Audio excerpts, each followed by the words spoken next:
What is going on, ladies and gentlemen? Welcome to another special episode here with Volleyball Source. My name is Everett Delorme. That is Mr. Rob St. Clair right over there. He's not in his usual place. He has run away from his apartment. We're not allowed to say where he is. But today, it is not an episode of the 9x9. Today, we are going to be giving our report cards for all 16 teams of the men's VNL. Rob, this will sadly be our last VNL video of the year. It will. I'm gonna have to retire the VNL sort of graphics package on the show that we've been rocking with for a couple months now. But that's okay. It's been a great tournament, and I really liked giving out some grades to the women last week. I think this is going to be fun. Yeah, me too. It's been basically 2 months straight of VNL. And I told my partner last night as we were going to bed, I was like, it's weird. Like, I'm not waking up to watch volleyball tomorrow.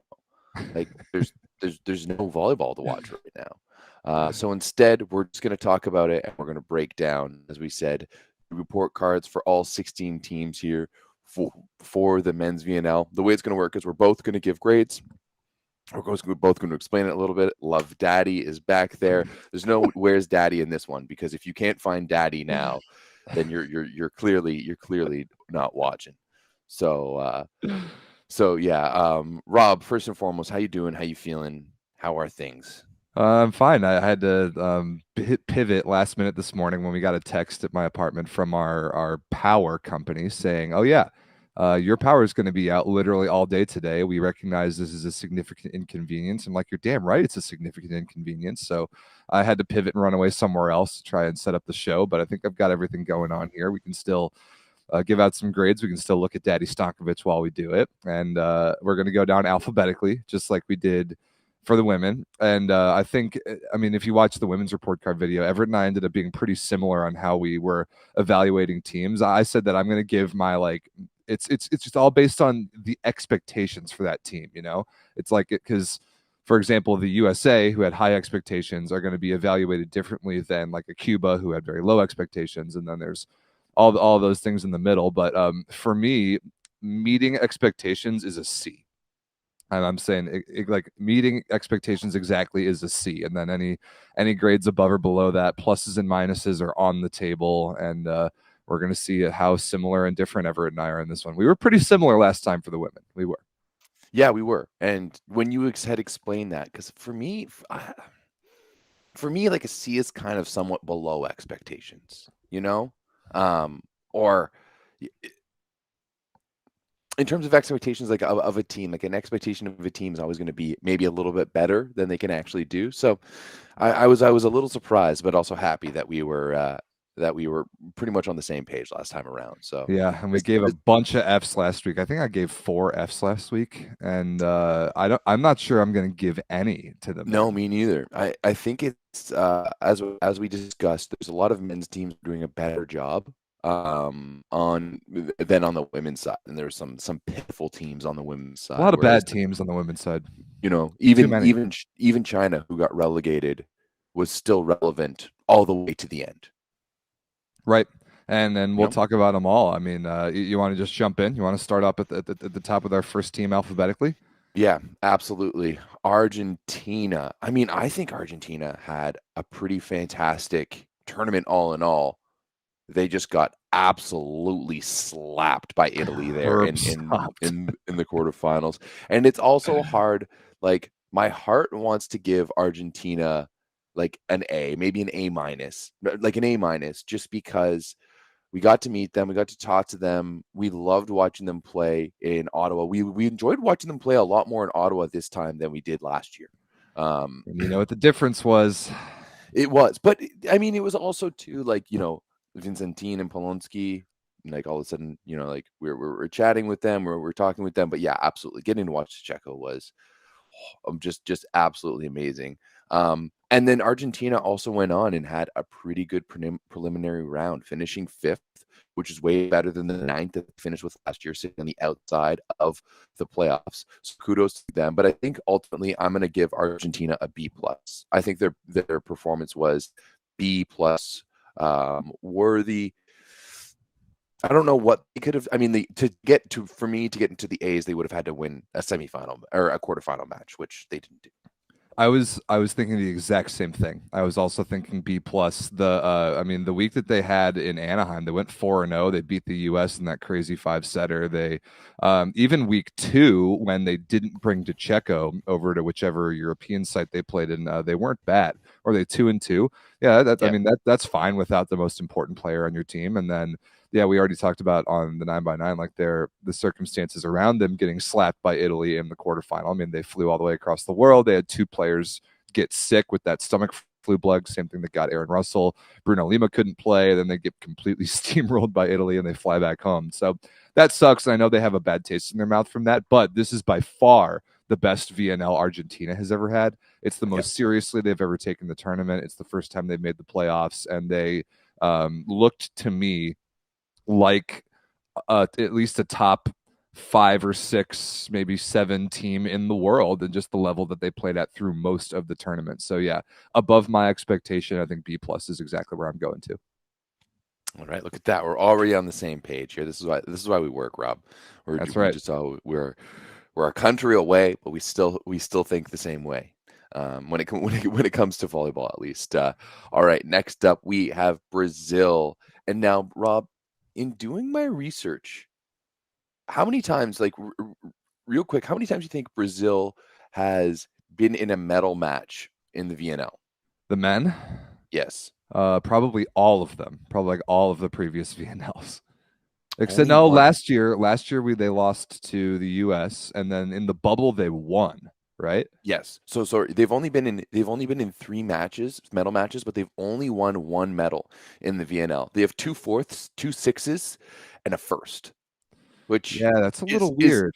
which is crazy because when you look at any other competition, literally any competition, I mean, they've never lost a South American, a South American championship, like world championships. Uh, they've made the semifinals at least since like the 70s. They lost in the quarterfinals once in 94. Like they're like the Olympics. Last time they weren't in the semifinals was 2000. Like they were just so dominant, and yet in the VNL they don't do that well. Which is weird Oh because well. they typically throw all the good players out there at Hmm. VNL, which is weird because most it is of all of the times to try and rest some guys, develop some guys, see what you've got, and like players maybe 10 through 20 in the pipeline. VNL is the time, and that's never how Brazil approaches the tournament, including this year. I mean, other than Yuandi Leal, they brought everybody every week. They played basically the starters most of the time. I think like the middle position was the only one that they kind of rotated around a little bit, but like Lucarelli played every game. Allen played every game that he was able to. Like that. And then, I mean, they have two liberos that are interchangeable, but they played the guys for basically the whole tournament, and still they didn't get past the quarterfinals. Still, they got pretty convincingly beat by Poland in the quarterfinal. And they finished sixth in the preliminary round. So like I'm kind of confused by Brazil throwing all their resources at this tournament again, and it's still not going that well for them, especially when Everett, we've made the comment several times that the Brazilian pipeline right now is not very promising. Of all the Hmm. teams that kind of need to use the VNL to develop whatever young talent they do have, they don't really use it for that. So it's always weird for me like to place an expectation level on Brazil other than them just being Brazil because of their strategy around the VNL and how sometimes it just doesn't really go their way. Yeah, absolutely. So, Rob, that being said, what's your grade? What are we giving Brazil here? What are you giving Brazil? I'm going like C plus. Like Mm. they were barely above any sort of expectation I had for them. I mean, we keep saying Brazil is Brazil, and they're always gonna have the potential to play at the elite Brazil level that we've always seen, but I didn't really see it this tournament. They didn't get the return on the investment of playing all their starters the entire time, and it just really seems like they're hanging on by a thread to this generation that has been so successful in the 2010s decade. They're just trying to cling to the Bruno and the Lucas and the Lucarelli and the all those guys that the 2016 Olympic gold team. They're trying to cling on to that so desperately, and I think it's going to cost them. It's really, really going to cost them later on this decade. And it's even doing that, it didn't produce any good results. Like, I think Mhm. they definitely dropped in the world rankings. They lost to Cuba, for God's sakes, and they didn't even make it out of the quarterfinals again. So I don't really understand the strategy by Brazil, and they didn't really get anything good out of playing all their good players. So I definitely can't give them anything in the B range. I think C plus even might be a little generous. I mean, they lost to Cuba, but they did beat the United States. For They beat me, our they beat our B team. still BGS.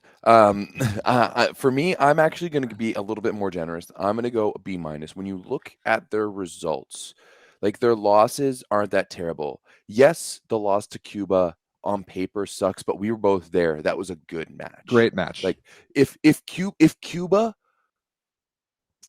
had played like that throughout the entirety of the tournament, they would be in a much different situation. Like they would have been in the playoffs for sure, right? That was hands down the best match that Cuba played. It was the only one they cared about. It it was a great match. And then you look through to they beat everyone else that they needed to beat. They lost a big five-setter to Japan, which is a big and emotional win for Japan. They lost to Italy and they lost to Poland and then lost to Poland in the quarterfinals. Um, so yeah, I'm gonna give them a B minus because I think that even considering like when you look at their World League or Nations League results, this is very much at par for them, right? So as I said, and where did they finish at the World Championships last year again? Like The bronze. yeah, Yeah, bronze. they won So bronze so because yeah, so Yolandi Leal had the tournament of his life. you're right, yeah. Um Yeah, once again, the last time they stayed out of the medals for the World Championships was '98. So it just shows you how dominant this Brazilian team has been. But yeah, I'm going B minus for Brazil. I was kind of pushing towards the C pluses until I saw their history and I looked at their record and they did everything they were supposed to do. No super bad losses there, and yeah, I'm going to be more interested to see what they do kind of later on this summer. Obviously, they've never lost a South American championship, so this may be the first one. This may be the first. Like, will this be the first ever South American championship that Brazil loses to Argentina? Will this And be the then, first South American championship that I ever even remotely care about is a better yeah. question, and the answer is probably not. Let's move on to Bulgaria. I think the only thing we can really say about Bulgaria, obviously they stunk it up. They were really bad, but they randomly beat Slovenia 3-0 in week one. Remember when we were in Still don't know Ottawa? how that I happened. still don't know how that happened. And then they won a game week three. I think they beat Iran when half of Iran's team like got kicked out of the U.S. from immigration perspective. Those are their only two wins. Here's all you need to know: their best player is Alex Nikolov. He's 20 years old. The Bulgarian Federation wanted to use him more at the U21 World Championship than they did at Volleyball Nations League. That's how the Bulgarian Federation prioritized using their best player. Somehow, Bulgaria was able to survive relegation, which I think was a bit of a miracle, but we can't give them any props past that. The level of volleyball that they played in general, pretty bad, but they will stay in VNL next year. However, expectations for them were very, very low. So, I mean, we can't give them that bad of a grade because nobody expected them to be good. So, Everett, what are your thoughts about Bulgaria and where do you kind of land on this? Like, this is kind of tricky.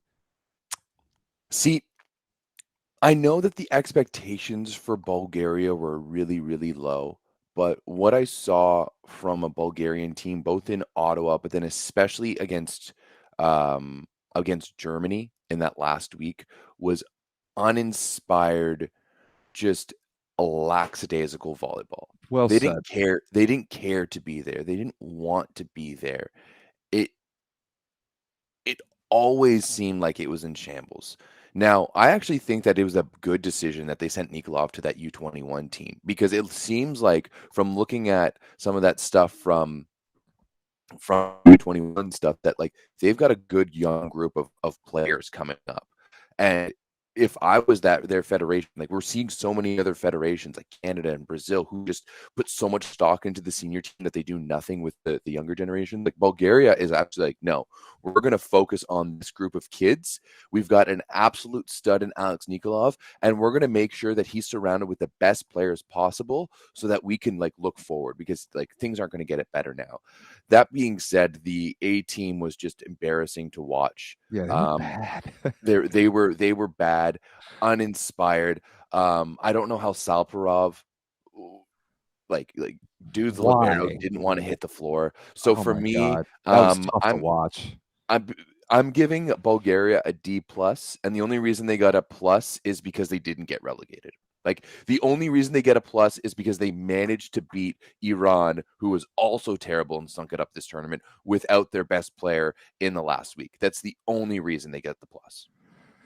I think that's pretty fair. I'm trying to just to decide how low in the D range I want to go for Bulgaria because yeah, they just didn't want to be there.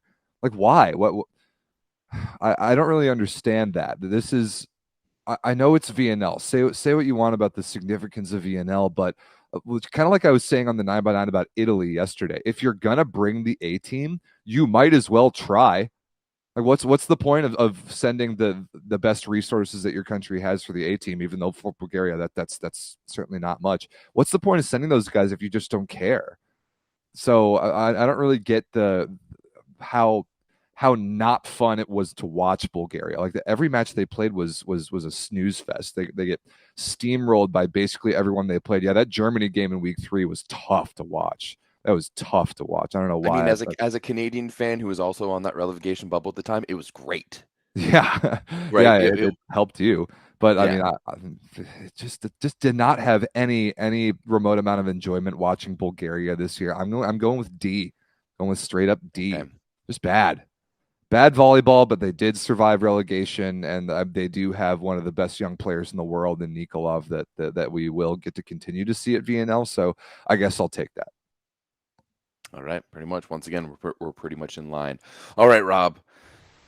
Now down to my maple volleys. And you know what? Before coming into this, just my gut feeling was that I was disappointed this year, but we actually did better than last year. We won one more match, right? We last year we finished in 15th. This year we finished in 12th. Um, so there has been improvement there with the maple volleys. And once again, that was even with arguably more injuries than last season because we didn't see Riley Barnes on the roster. And like we saw Eric Lepke at points last year. We had Riley Barnes. Neither of those two teams players played. We got to see some young guys. I mean, hell, Sam Cooper got a great contract out of it with Zavierci. He did. Huge deal. Now, Matthias Elser is going to play in France as well. So, Landon Curry to France, which is another huge contract, especially for a libero. Absolutely. Like all in all, I think that it wasn't as bad as I thought it would be from Canada. We beat Cuba at home, which is probably the highlight of my year.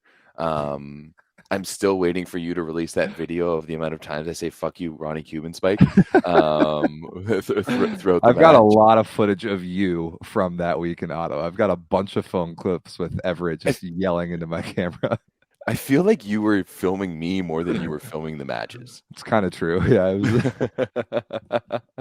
So all in all, I think like we survived relegation. We grew. Ultimately, I think we should have been 4 and what would it be 8? We should have beat Germany, but I think there was some mismanagement on the roster there from Semvuo playing just guys nonstop because there was the 3 games leading up to it, but then there was the 2 games against Brazil where we basically played the starters too, right? Like a week before. So all in all, I think I'm going to give Canada a C plus, just slightly above expectations. We stayed alive, we stayed relevant, and we're hoping for some injection of energy into this roster maybe later into the summer, moving on to next year. Yeah, that's a good assessment. Canada's expectations were relatively low. I mean, they've had a very tumultuous year and a half with the hiring of a brand new coach, promptly firing that brand new coach, and bringing in a polar opposite guy with completely different mindsets on how to build that Canadian program. And with the very limited amount of runway and the injuries and a lot of difficult circumstances for Canada, they did slightly improve on last year and they did not get relegated, which is fantastic because that means we get to go hang out in Ottawa and watch them again next year. I love this Canadian team. I absolutely love the guys. I've really enjoyed getting to know them the last couple of years. I still don't love this performance. I Hmm. still, I mean, I guess I'm in my head, I'm used to Canada being a threat, like when you guys have beaten us routinely Being over the last 10 years. being relevant. Yeah, Like relevant. we just aren't relevant right now, and Right. it's like we're only relevant in that relegation race. And that's not a place where you want to be relevant, and that's too bad because I love it when Canada's relevant. I love when there is like legitimate competition in Norseca zone. Like I mean, sure, the U.S. is always going to be really good, but we've lost to Canada a decent number of times over the last 10 years. Canada medaled at a World League one year. Um, Canada has played the last two Olympics. I'm used to Canada being relevant, and that's what I want. And I know that's what they want. Obviously, that's what they want. They've had difficult circumstances, but because I'm going to hold them to a pretty high standard here, I want them to take this grade as me holding them to a high standard. I'm going to say C minus. Ooh, okay. I'm going to say C minus, and I've thought about going a little bit lower than that because they have world class players. They have Stephen Marr, who is absolutely incredible. He is brilliant. He is the best player on that team. But even he didn't have his best VNL. There's just something about the way that the Maple Volleys have played the last 2 years that they haven't gotten the best out of the talent that they do have. And they were missing some of that this year. But even still, the pieces that are there haven't quite played to the level that even that they should, in my opinion. So I think that there's still plenty of room to grow here. I don't know about what's going on in the pipeline, but I don't think it matters. I think with the group that the senior team has, there is still improvement to be made, and that's why I'm giving Canada C minus, which is just below my expectation. I think that they can still be better, and I think that's a good thing. I think they want that. They want to get better, and I'm gonna maybe I don't know if any of them care that I'm going to give them a C minus here, but it should be a push to reach that relevance level that I want Canada to be, and I'm sure they do too. Yeah, I mean now you do know that Mars parents are going to come after you once when we're down in Charleston, West Virginia, Well, hey, for Norsecas. I think the justification I just gave is as good as it could be, and I think it should be a motivator for Canada to get more out of what they have, and I know that they can do that. I mean, let's be honest. We talk tomorrow a lot, like even right after the game when we were right after the Germany game after week one. We were all at the bar and he came over to us and he was chatting. He was the first one to say that his performances were below his own expectations. So I know that he would be kind of an agreement with you, but Steve has a very, very high volleyball IQ and very high self-awareness, and he really knows what's going on, and he's so candid and transparent in his interviews with us, which is fantastic. So I think he's going to kind of agree with both of us, and he wants more out of this Canadian program because he cares about it as much as anyone, and I know that they can get there. I think if they stick with Samelvelo, if they continue to make progress instead of a big if, instead of like chopping things down and starting from scratch again, if they don't do that, if they keep with what they've got going, I do think they can make progress. I think the Olympics, it will be a reach. Like qualifying for the Olympics is going to be very difficult just because of the system. But next quad, especially going back to sort of a continental focus and not having to worry about the U.S., the 2028 Olympics is a huge goal and a very attainable one for Canada. Yeah, and you talked about the pipeline. I think the pipeline is looking really good right now as we've Okay. started to move back towards it with guys like Cooper and the Elsers and Brody's. It's I'm excited for it, and even looking at 2028, there's a lot of these guys like Lepke and Marr who would still be eligible for this team. So, Right. all right, let's move on now. We probably talked a little too much about Canada to one of the other relegation teams, the team that did end up getting relegated here, China. China finishing 2-10, 16th place. They are now relegated. Someone mentioned in the chat, whether it's the chat or it was over on the Discord, that China might be sending the B team to the Challenger Cup this week, which is astonishing to me. I don't know why you would do that. China's two wins first came against Bulgaria in week number one, match number one of the tournament, a 5-setter, and then they beat Germany in week number two in Rotterdam. Other than that, just getting blown out in everything. They did go to 5 with Japan in that regional battle, but other than that, just getting blown out. Yeah, not very good. And then 0-4 in week 3 with their tournament on the line. I mean, they lost that do or die match to Canada at the end of the tournament. Let's go. Which was obviously great. But I mean, no, China wasn't good. We didn't expect China to be good.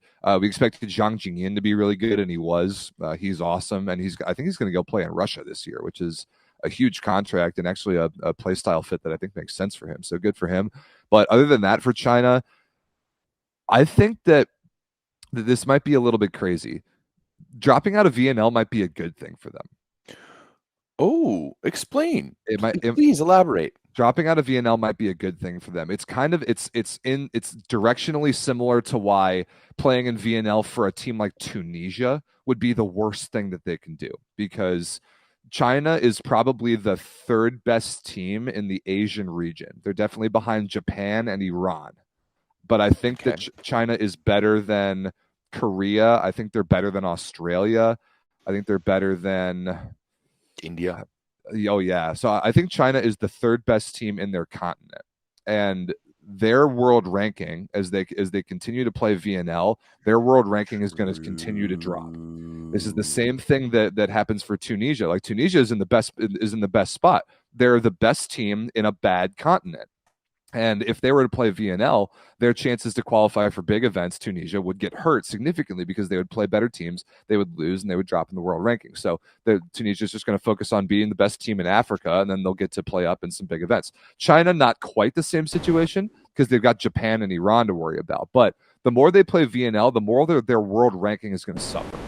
And I think that not playing VNL might help them develop in the background, have the guys play the Chinese league. I mean, the federation clearly cares about volleyball because there's a lot of money in the Chinese league, and the women are really good. But maybe not playing VNL, playing like whatever Asian competition it is, and who knows? Maybe that's the pathway to the Chinese men getting back to somewhat relevance, is to stop the world ranking bleeding here where it is by not playing VNL anymore. So maybe that's a reach, but in terms of just their level, I actually like that. I think I wasn't with it when you first said it, but now like you're absolutely right. I mean, I think it leads into a bigger conversation about this whole world ranking absolute debacle. Definitely. That I do enjoy this plus minus per game, and it puts some more relevance on each and every game. But I think there needs to be a component that you receive points for being in a competition, right? Because we're looking at Turkey and Ukraine right now, who are at 12 and 13, and they've been beating up on Mickey Mouse teams like Montenegro and Romania. Like the same thing we saw with Cuba. Like Cuba has dropped quite a bit down to 14. China's all the way down at 25th, and they're playing the best teams in the world. Like there needs to be some a little bit of kickback for just being in the best competitions in the world. I agree, because that would then change that my point completely about China, stopping the bleeding with their world ranking. If there was benefit to being in VNL, then it would change everything. But right now there's not, and I think that China sending the B team to Challenger Cup to make sure they stay out of VNL, maybe not the worst choice for them. But this VNL, they were bad. They weren't expected to be very good, but they were bad. Their serving was atrocious. Their serve reception was even worse, and their offense was bad other than that one player. So grade wise, it's got to be in the D range for me, even compared to low expectations. And they did get relegated, so I'm going to go with D minus. And I think D minus is probably going to be the worst grade that I give out to anybody this tournament. But they got relegated. They were the worst team in the tournament objectively, and we can't reward that in any way. So D minus for me. I'm also going to give them a D minus, mostly because they're insufferable fans in the Discord who were just trolling me throughout the entirety of the VNL and saying that we're going to lose to China, and we ultimately beat them. So yeah, D minus as well for me. All right, Rob, Cuba now. Oh boy, this one is going to be interesting. I almost wish we called in Ronnie for this one, but we all know that the show would take 2.5 hours. Exactly, and we're already behind schedule on this one. Cuba. I'm gonna have to say it. I was expecting way more from Cuba. I think when we talked about it in our preview, we've just many times on the Discord and in different shows. This is a team that we expected to maybe, like as I said before, had they played like they did against Brazil, in like half of their games, they would have made the playoffs. Yep, right? I agree. That level was very, very high. And that's the level that we should expect from Cuba. And yet we are, we talk a lot about choking, maybe a little too much, but this is a choke show from Cuba.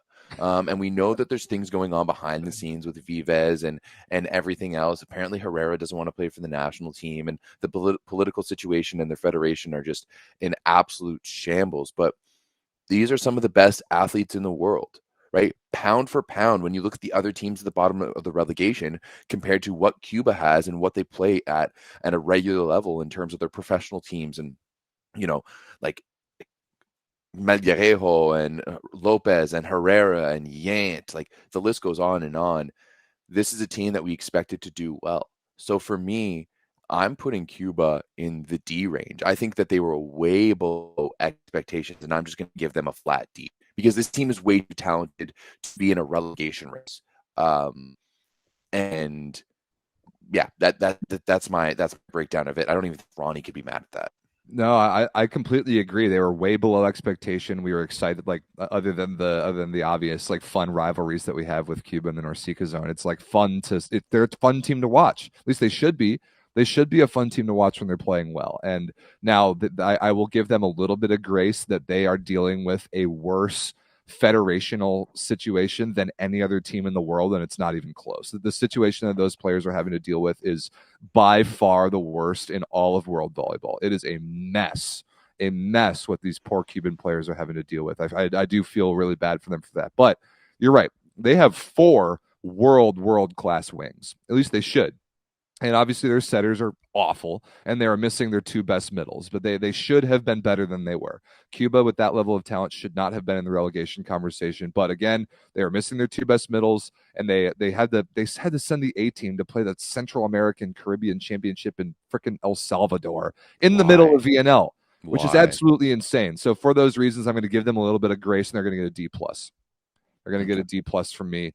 But I would like to see them be better than that. For hopefully they can make some moves like getting rid of Vives to be better at next year's VNL. But I want to see Cuba be better than that for sure. Yeah. Hey, I've heard some rumors about Luke Reynolds going in there. I'd love to see that. I don't know if it's ever going to happen, but I would absolutely love to see Luke in that first year for Cuba. All right.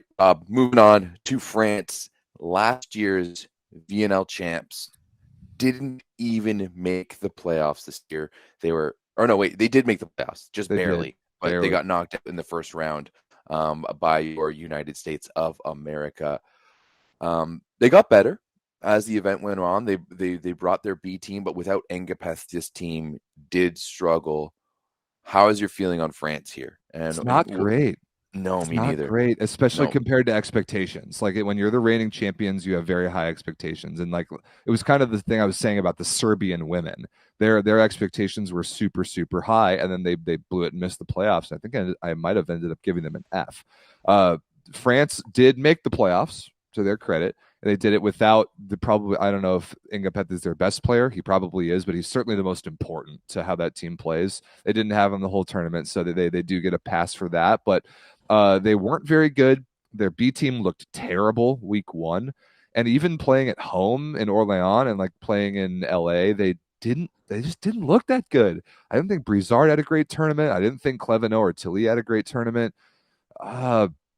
Boyer didn't have a very good tournament. I just wasn't very impressed by France. They did catch fire and scare me significantly in the quarterfinal once they went down 2-0 and put in the guys, but tournament wide, not that good for France. Definitely below expectation. I think I have to go in the D range again. I think I'm going D. I'm going straight up D. Like way below expectation. Way below expectation, even though they made the playoffs. They're the defending champions, and they weren't even relevant until they somehow went 3-1 week 3. I agree. And I also think that France is a team and a program that we've praised in years past for their depth, right? And for ability to kind of just show up and just bring together anyone possible. And I think other than Pote Carl, they really didn't do that much. I think Clevenot and Tilly had both, maybe not so much Tilly, but definitely Clevenot had underperformed quite a bit. Brizard seemed to be off his game. Boyer was absolutely all over the place, as we expect from him now. He's might be the most erratic player in volleyball. and Petri was just average. So, do I want to give them a D plus or do I want to go C minus? This is what I'm battling with here. But I think that for me, it has to. I'm going to give them a D plus. I'm going to go a little bit higher than you, but I think I'm going to give them a D plus just because this is a team that we expect to compete. This is a team that we expect to be there time and time again. They're the defending Olympic champs. They're the defending VNL champs, and yeah, they just were far below average, and I hope we see better from them at Euros and for the Olympic qualifiers later on this year. They don't have Olympic qualifiers, Oh fortunately yeah, for them. true. Then they've just got one thing to worry about. Yep, just good for Euroball. Engapeth. Yeah, seriously, good for Engapeth. All right, moving on to Germany. Germany was bad. Oh, bad. Germany bad, was bad, way bad. way worse than they should be. I think we should pick up the pace here, move through the teams a little bit faster. Germany was bad. Everyone knows that Germany was bad, but they're a core team. They were never going to get relegated, but they also were never going to be relevant. 0-4 week 2 was really bad. They did play ever so slightly better in week 3, but they had terrible teams to play. They finished 3-9. Were never ever relevant. Probably maybe the most irrelevant team in all of VNL. I would say them and Iran were probably the two most irrelevant teams in the entire tournament. And but Germany also had relatively low expectations. D plus, I think, is where I'm going with this. Should be better than they were, and they were just bad and irrelevant and boring. I think the reason that Germany was so irrelevant is the fact that they weren't a relegation team, right? Is that there was no tension there from the potential of being relegated. It was just straight up like, hey, like we're just here to play. And the fact of the matter is that sure they were missing a couple of bodies, right? Not having Zanger, I think really hurt them. It did. But ultimately, like they had their guys, right?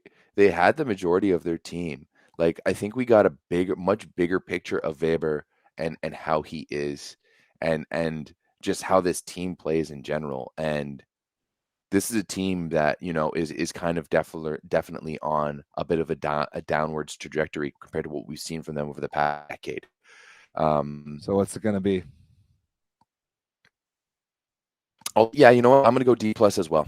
I'm going to go D plus as well. This German team, I expect more from them. I really do. Yep. And it needs to be better. Sure, they won 3 matches, but yeah, I was definitely expecting a little more from them. Yeah.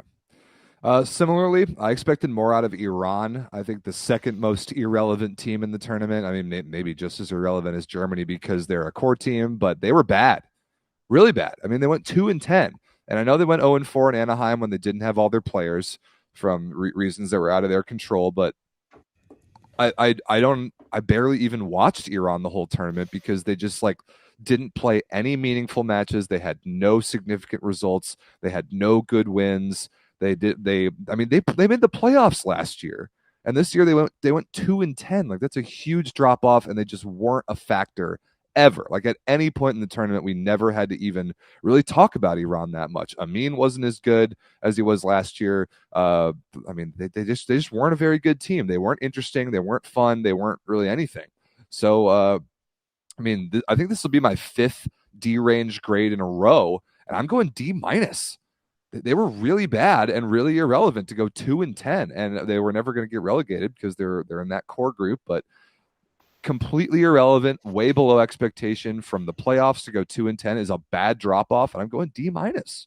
Yeah, the only 2 teams that they beat were China and Germany. So 2 of the worst teams in the event. They even lost to Bulgaria, and that's what kept Bulgaria relevant. They did go to 5 with Argentina and Cuba to finish things off. They also went to 5 with the Dutch. Anyone else? Oh, and Poland. So they have this weird ability to go 5 with some of the best players in the world. But then we'll also just get 3 donged by Slovenia. So for me, there's one thing, and this is not VNL related, but I think that this is just a small blip in a transitional period for Iran. I mean, their youth team is really good. All right, they won the U21 World Championships this year, and this isn't the first U21 World Championships that they've won. I think they won one either not the last one, but the one before. I think they won as well. I think the last one So before COVID they won. yeah, like 2019 or something like that. I think that's right. Yeah, that is right. I'm smart. Um, um, but it was a bad performance. It seemed like it lacked any inspiration whatsoever. And it was just very much, it was clear that the Iranian Federation was kind of like, we're just going to throw together whatever we can. We're just going to put the guys together and we're going to hope for the best. And the best wasn't good enough in this time around. So I'm just going to go a flat D. I'm not going to go D minus. I'm just going to go a flat D. User 536 in the chat there, really pushing for the F for Iran. I think either that's someone who hates someone who hates Iran for political reasons, or it's a big Iranian fan who was very disappointed in their results.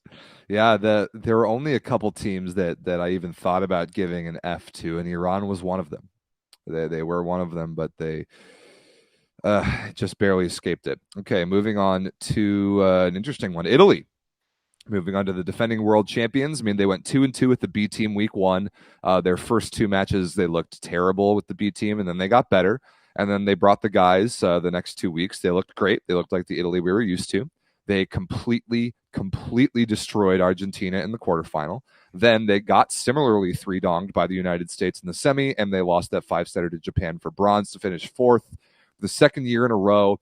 Obviously not where an Italian team wants to be. We spent a good amount of time talking about this on the 9x9 yesterday, so I'm not going to break it down that much. Instead, I'm going to give Italy a B minus.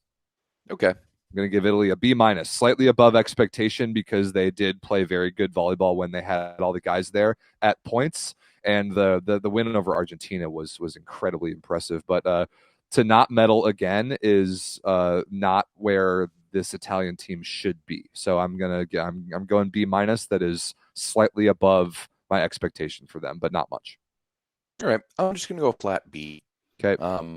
I think for Italy, they've shown in the past that they don't really care about the VNL. Like let's look up to see what their all-time record is at the VNL, because the women played the B team literally the entire tournament. Like the federation's priorities couldn't be more clear. No, absolutely. Like, I just don't think they care about VNL, and it really is a tune-up for them. I mean, this year and last year was the first two times that they've made the playoffs, right? Or they made the playoffs in 18 and 19, but finished 8th and then finished 10th in 2021 when they were hosting it at home. So I'm just going to give them a flat B, just because I think this is kind of where they expect it to be. They use it very much as a feeling out process, and they're not looking for anything. So yeah, just a flat B for Italy. I'd like to see more for them, but I'm not surprised. I'm not seeing anything more. Yeah, nothing crazy here. All right, moving on to Japan, the bronze medalists, their first significant medal, really kind of ever since like the 70s or the 80s. Obviously, we talked about them yesterday a lot, really well deserving of bronze. They were fun to watch. They played amazing volleyball throughout the tournament. They had huge wins. They beat Brazil. They beat Italy in the bronze medal match. They really looked like the best version of Japan we've ever seen, especially going 10-2, finishing second in the preliminary round. They generally were pretty outstanding. And bronze, I don't know if we could ask really much more out of this Japanese team. And I'm going with A. Mm-hmm. I'm going with straight up A. Definitely not A plus. We talked about with the women that A plus is practically an unobtainable grade, but I'm going with A. Yeah, you really need to have a perfect tournament. Like I'm talking about like for an A plus, you need to have like an undefeated, or you're like a team that was way out of the playoffs that ended up winning a medal, that type of thing. But I agree with the A. I think Japan played fantastically. I think, even though that's not a word, I know. I'm very happy they were able to break through. Well, part of me is the side that hates all the V's is not too happy. But yeah, I absolutely think that this Japanese team deserves an A for their performance. I think that they played inspiring volleyball, and he did it also without one of their biggest stars in Yuji Nishida. So for that, and it's the first time in so long that they've medaled at an FIVB event. No one watching the show is alive the last time they medaled at an international competition like this. Except the Grand Champions Cup, which doesn't matter. Even then, when I know someone said that, but I was looking it up, and I don't think they actually medaled at the Grand I Champions think it Cup. was like bronze in like '09 or 2013 or something really dumb. That was always the worst and least significant tournament in the calendar of like the old FIVB quad. So I don't care. I don't care if they medaled or not. It doesn't matter. This medal matters. This medal matters for Japan. It was significant. They played great. They earned it, and they get an A. Yeah, absolutely. I mean, Grand Champions Cup was just another version of the World Cup where it only ever ran in Japan, and everything was set up to benefit the home team. So but regardless, none of that affects this result here. And I think that Japan played absolutely fantastic. Love the way they played. Yuji Nishida is a top 5 outside in the world. And Ishikawa, on yeah.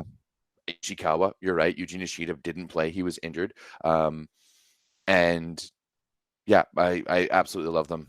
A all the way. Hey. All right, moving on to the Netherlands. This is the team that we saw firsthand in Ottawa, and we were honestly pretty impressed. We thought I was impressed by the Dutch level in Ottawa, so were you. But the record didn't really back that up. They only went 2-2 that week. They lost a bunch of 5-setters, including several in Rotterdam at home. They went 1-3 in week 3, including I think they lost to Serbia and Slovenia straight up, which were their main contenders to try and make the playoffs. They ended up finishing 5-7, which is crazy to me because the level that they played at that we saw was way higher than a 5-7 record would indicate.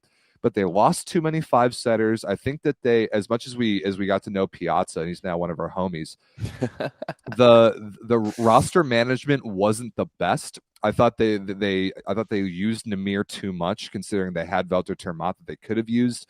I didn't like the cycling around of outside hitters that they did all that much. I think they used Terhorst too much. I think they used Yorna too much.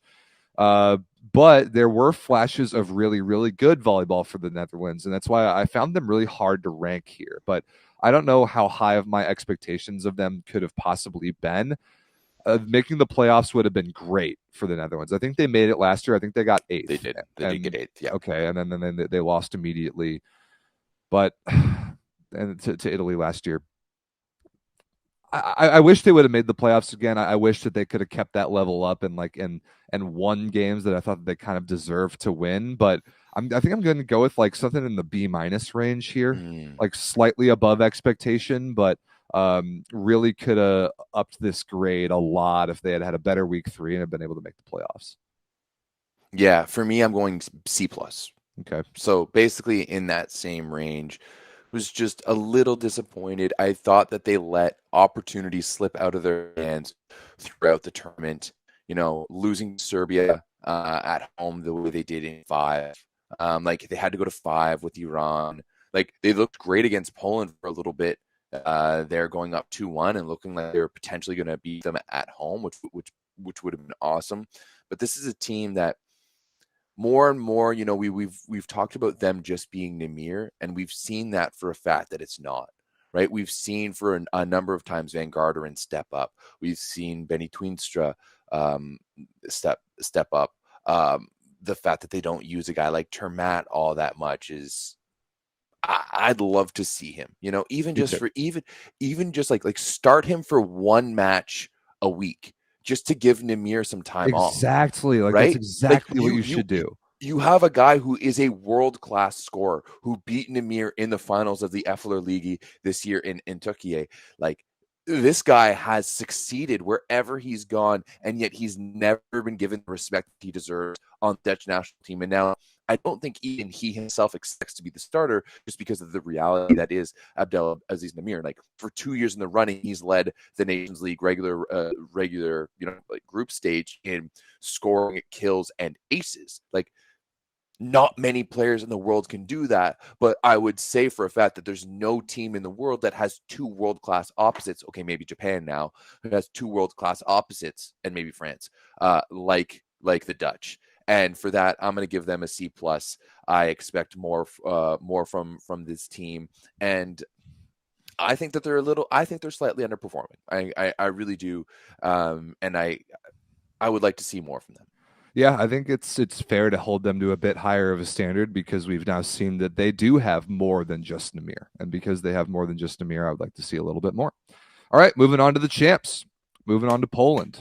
Poland won the tournament. They successfully got through a semifinal and a medal round and didn't blow it, especially at home in front of their home fans. But like we talked about on yesterday's show, they played amazing.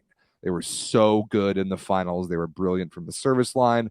Łukasz Kaczmarek, Alexander Śliwka had the tournaments of their lives. Grbić did a phenomenal job moving the pieces around that outside hitter. We talked about the buy-in.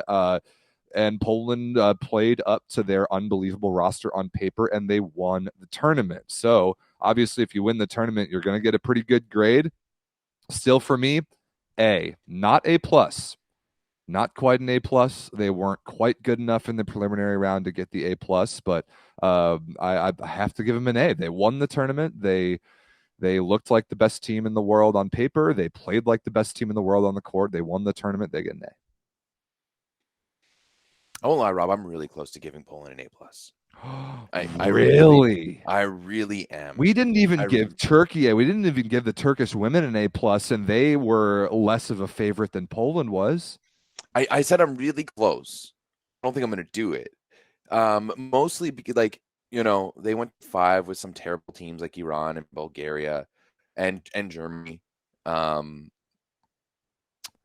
You can't give them an A plus given those results. I'm just sticking with the A. All right. But I'm really tempted to give them the A plus. I mean, this is a team that came in and did everything that was asked of them, right? Grbić now has a 37-6 record with this Polish national team, which I think is something to be applauded. Yeah. Or 37 no, yeah, 37-6. He's won 31 matches with this Polish national team now in, was it 2 years? That's very impressive. Yeah, last year's VNL was his first tournament. Yeah.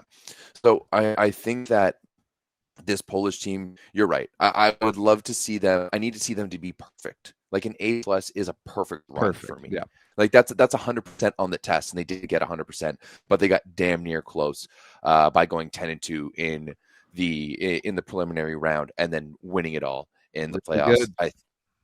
I think we are about to see a lot more of Poland being this good over the next little bit because they have the roster to do it.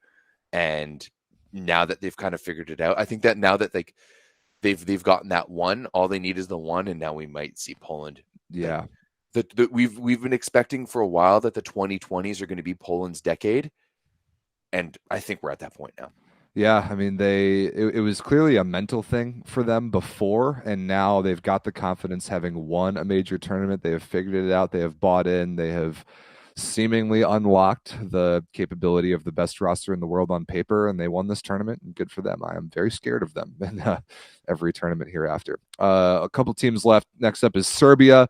Serbia just barely missed the playoffs. They could not have been more average. 2-2 every week, 6-6 in total. They finished 9th. They had a brand new setter and a brand new libero they were getting in the mix, and we didn't really see Uroš Kovacevic at all. I still expected a little bit more from Serbia. I guess I'm just kind of clinging on to 2010 Serbia, where they were a legit contender the entire decade. But I think the reality is that that's just not who they are anymore. And I think that this is kind of the range where we're going to start seeing Serbia finish more and more as they try to replace an aging generation of players. And I mean, they've got good young talent at outside. They've got Peric and Kujundžić. I like Ljuberić a lot. I don't really see it in the setter and the libero positions. The middle position, there's always going to be good because they're Serbia. They're always good in the middle.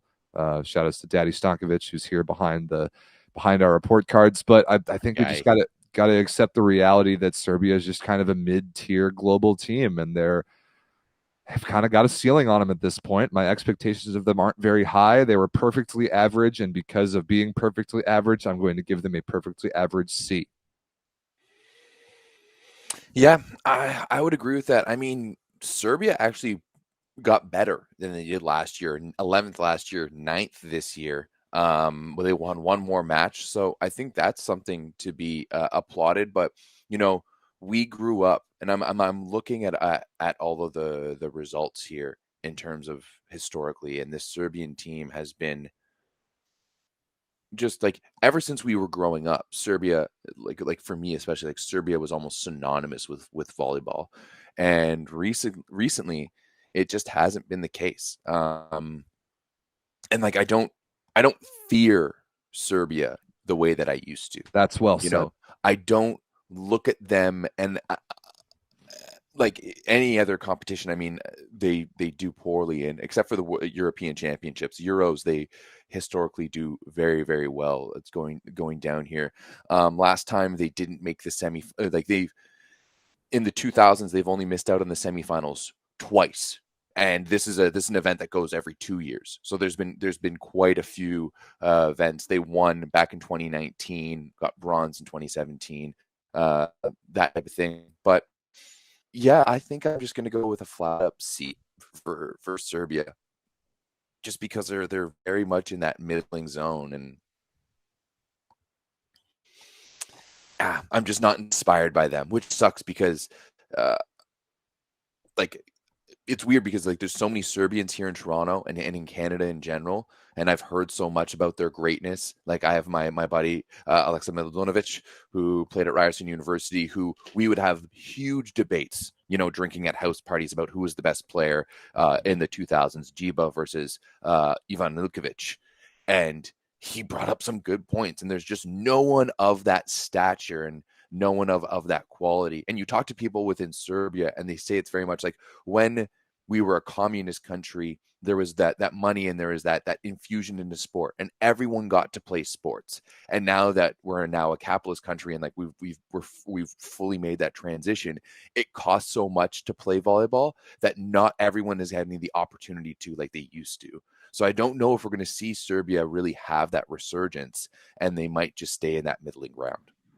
Yeah, I mean, I don't think they're ever going to be worse than middling ground, just No, on no, no, like no. quality of athlete alone. They're Absolutely. a big athletic people, and they are going to field competitive teams at the very least. But I think it might be a little while until we see them get back to like the podium caliber level again, which is a bummer because yeah, I agree with you. Growing up, Serbia was scary, and they're just not scary anymore. Yeah. Like I So remember Canada beat Serbia in the 2010 in the 2010 European or World Championships, and that was our first big win of being like, oh shit, we're on the map. We're on the map. We yeah, didn't make it that's a out of the big deal. pool. We didn't make it out of the pool, but I remember gloating quite a bit because of that one. Okay, two more teams left. First up is Slovenia. I honestly might have expected a tiny bit of a drop off from Slovenia this year, and it didn't happen. They were surprisingly good. The only really bad loss was that very random three dong to Bulgaria in week one, where I think they learned under Georgi Kretsu that they can't really play the bench. I think that's he learned that week one. He tried to play the bench against Bulgaria. They played like garbage and lost 3-0 to a bad team. But other than that, Slovenia, even without Tunček Stern and Dejan Vincic, who have been part of the core since Slovenia has been good the last decade, without those guys, they still played pretty good volleyball. And other than the Bulgaria loss, they didn't have any bad losses. They even had a couple good wins, and they made the playoffs. Despite not being all that competitive against Japan in the quarterfinal. I think Slovenia was slightly above my expectation. I don't really know what I was expecting from Slovenia, but they played pretty good. 8-4, seventh, make the playoffs. That's perfectly solid. And man, grade wise, definitely in the B range. How high? I think I'll go B. I think I'll go Okay. straight up. I think I'll go straight up B. I think this was a good tournament for Slovenia. Not a great tournament, but a good tournament. I'm actually going to go B plus. Hmm. I'm going to give them a little bit better. I think they improved as the tournament went on. And them losing the quarterfinals is a little bit better than I'd expect. There's certain teams like a Serbia that in my mind, I'd expect them to be better than Slovenia, and yet I need to change that within myself. Yeah, me too. Me I need too. to Like change those expectations yeah, within myself. it's a fact Because now that Slovenia is better than Serbia, and I just don't think I've gotten that through my head yet. Yeah, and I mean it's been happening too on the professional stage too, with Ljubljana being way more relevant than like I don't even think Serbia's teams play. I think Do we I have a think Serbian Novi team? Sad Oh, Novi Novi Sad. Sad Yeah, gets clapped in Champions League pools yeah. every year. Whereas like Ljubljana is relevant. So yeah, I'm gonna go Slovenia a B plus. Especially compared to last year. I know we were all questioning when they got rid of Lebedew, but yeah, good ups for Serbia for getting it done and not Serbia, sorry, Slovenia, and for being there. So I'm gonna give them a B plus, mostly because I haven't really given many B pluses, and I felt like it. All right, fair enough. Last but not least, a very interesting one. The United States, the silver medalists. My beloved United States. Now, the weird thing about this is because our I mean, we were the one seed, the best team in the preliminary round. We took silver, but our expectations, I think, were really high. And that's why it's going to be hard for me to grade this team because their expectations were really high. And we threw all the resources at this VNL kind of for the first time ever. I think this is the most seriously we've ever taken VNL from the very, very beginning. Sending the A team to Ottawa was a very pleasant surprise, especially because we got to see them and interact with them. But because of that, our expectations were so high that the fact that we didn't win the tournament, even though we ended up walking away with silver, I don't think I can give us anything in the A range because the expectations Ooh. were so high. I'm going to disagree with that for sure. Really? You you did everything that needed to happen. You did everything that needed to happen. You dominated the group stage. One of the We best, did. like the best team in the group stage. You absolutely like sure a little bit rocky against France, but you were able to come back and figure it out. You absolutely dominated Italy, who is arguably one of not arguably one of the best teams in the world without a doubt. You made them look pedantic, and then you came up against an absolute steamroller in Poland in the final. There's just they did every like I truly feel that this American team did everything within their capabilities, and they just came out in the short end of the stick, right? Sports are sports, and there's Yep. a reason that we play the games. And sure, the expectations were high, but when you look at this roster pound for pound, I think this team like almost over excels, right? We talked about it yesterday that the sum of its parts is greater than the whole. What is The that? Why whole can't I? is greater than the sum of its parts. Why I have no idea why I can't get this. I could say it any time when we're not on air, but you know, like this is a team when you look at like Jayshki plays in China and Turkey. You've got Aaron Russell who plays in In Japan. in Japan. Sure, TJ had a fantastic year for a non-Champions League in Restovia, but when you're looking compared to guys at like Italy or even France who play at the highest level, the highest leagues, like technically on paper, the USA isn't necessarily there. Like Max Holt, who hasn't played in how many years, like I would give this team an A minus because of their ability to do it again. The fact that they're once again in that finals position and only one team was better than them, and it just comes down to almost a coin flip on the day is big. So that's why I'm going A minus. I think this team did very, very well. And yes, the expectations are when you're American and you know you think you're the best in the world at everything. Any loss is a disgrace. But Not going to say that. I'm just gonna say like this team did very, very well, and to give them anything less than an A, I think would be slanderous. Like this is a completely different situation than the American women, who I think were legitimately disappointing in the playoffs. The U.S. men were not disappointing. No, They played an unbelievable match against Italy, who they won the world championship last year. They were brilliant. They played such high level, and like we talked about in yesterday's show, they ran up against a Polish team in Poland who was playing A plus level volleyball that day, and there was very little that we could do. Now, like I there were aspects of our game on Sunday that I didn't like, and I already talked about them. But I am going to push back on the individual American players not quite being at the top ranking of players in the world. I do disagree with that. Micah Christensen is the best setter in the world. Eric Shoji is the second best libero in the world, and maybe you could argue the best. Dave Smith is the Champions League MVP. Aaron Russell, TJ DeFalco have top 10 in the world outside hitter potential. Thomas Jeschke is world class. Matt Anderson was a top 5 player in the world at 2 different positions and looked like the best opposite on the planet through the quarterfinal and the semifinal. Like our individual players are at that level. And I do hold them to that standard, and so do they. This is one of the best teams on the planet. This is one of the best teams of a generation, and they hold themselves to a very high standard, and so do I. And they are far from the disappointment that was the U.S. women. They fought incredibly hard. The silver medal is a very, very good achievement, especially after the semifinal performance. But I still am going to go with B plus. I still am going to go with B plus because it's not quite there yet, and you got to do something pretty special to get to that A level. Japan obviously earned it based on their expectation. Poland won the tournament. I'm giving us a B plus and B plus is way above expectation still. Remember, my meets expectation line is a C, so we're still way above that.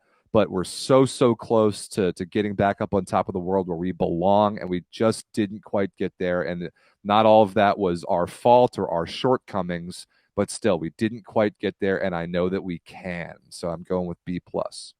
All right, I'm definitely going to disagree with that, just because there's too much quality. Like, I understand why you're going to give them a B plus because you're American and you guys are bred to believe that you're just naturally better than anyone else. Which we are. You know, it's almost similar to a guy with a little mustache.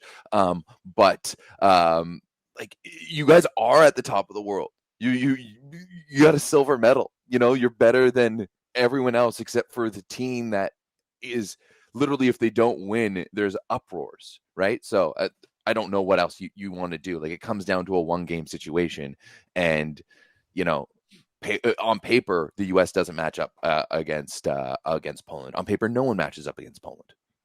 Again, I love the volleyball that we played the entire tournament. I thought it was fantastic. I had a great time watching it, especially the semifinal. But seriously, we played the best volleyball in the world. I think even better than Poland up until the final. And I think that's just kind of a tough break, and sports are sports. But still way above my expectation. I just want that gold. I really, really do. And so do the players. So I'm sticking with B plus, and I'm going to stand by that because the players are world class across the board. Yeah, I mean, I think it's just you can't have one team that wins it all. I mean, U.S. hasn't won one in a while, but neither has Poland. So I think it's just what it is. I'm happy with my A minus for the USA. I almost gave them an A, to be honest. Really? Oh yeah. I mean, yeah, the level of the whole they got the silver medal. I know. They're first place in the regular. I know. The preliminary round. Yeah, we were amazing. They lost to a team that is literally a compilation of the best players in the world. So yeah, with so like the disparity in federational support between Poland and the United States men is an absolute joke. So yeah, absolutely, it's insane. Just like I don't know if you follow soccer at all, and this is going to be a complete tangent, but I want to talk about it. But Kylian Mbappe from France just signed like a $700 million per year contract to go play in Saudi Arabia. He makes $2 million a day, basically. He makes more money in one day than our best player, Leon, makes in a year. Yep. The highest Kylian Mbappe is making more money. He's making like 2.1 million or like 2.3 million in one day playing for this Saudi Arabian club than Leon makes in a year. So it was so funny just like watching on Instagram and all these like basketball and like baseball players being like, man, I'm playing the wrong sport. And I was like, let me tell you about volleyball. I could tell you about playing the wrong sport. Hell, you could be a world-class player and getting paid 6 figures. Unbelievable. All right, boys and girls, that's it. That's VNL. We are done. Our VNL coverage is officially over. It's been a great tournament. We'll be back next week with the 9x9. We'll talk about Challenger Cup, and then we'll kind of shift our sights on Continental Championships and Olympic qualifiers. And the volleyball calendar never stops, but I think this is officially our last piece of VNL content. So thanks for joining us the last couple months. It's been a lot of fun. I enjoyed giving out some grades today. I enjoyed watching the entire tournament. I enjoyed hanging out with you all. We've seen great growth on the Volleyball Source Network. It's been pretty awesome. So stick with us. Check out the Volleyball Source Discord. Links in the description. We'll be back next week on the 9x9, where the volleyball coverage, volleyball calendar never sleeps, and neither do we.